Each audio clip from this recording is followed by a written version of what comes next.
The numbers don't lie. Africa's population is close to 1 billion and people are moving rapidly to the cities. And discretionary income is set to rise to $130 million by 2020. And that means more cars, more fridges, more TVs, more of everything. Oh, I think we absolutely should be excited. I mean, certainly we as an organisation are investing heavily in the continent. Our clients are investing heavily in the continent, and that's part of the story. So people look around the world and they say, where is it that we have a consumer base of that sort of size, a young consumer base, that's also really important, and a rapidly emerging middle class. So I think it's a powerful fundamental, and I think it's something that's going to drive investment across the whole continent. There are interesting consumer markets in the early stages of development, and these are really where you find the big population concentrations, where rapid urbanization is taking place particularly. And there's some fairly obvious countries and regions that come to mind. So Nigeria in West Africa is an obvious choice. Okay. And we've seen it. We're starting to see it in a lot of our results.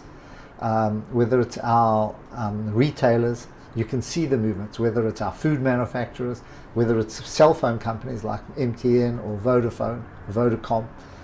So it's evident. You can see it in our mining companies. You can see it in our mining supply companies. Africa has long relied on its natural resources, and now the African consumer is benefiting from an increase in infrastructure spend and also political stability. Africa now is the second fastest growing region in the world. Here at Davos, I think there's a wide acknowledgement that Africa is rising.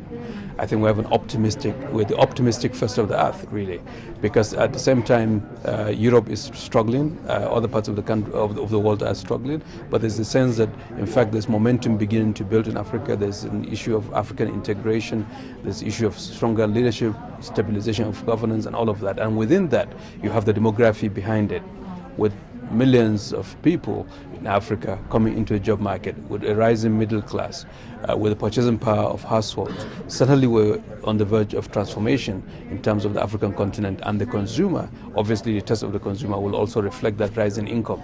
So within that, I think the future is quite bright for Africa. Some fear, though, that while growth rates look good, not much has changed for the poorest of Africans.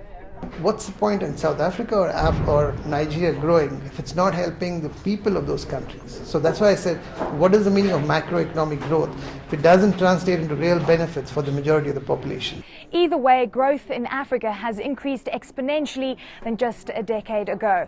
Eleni Giokos, Davos, Switzerland.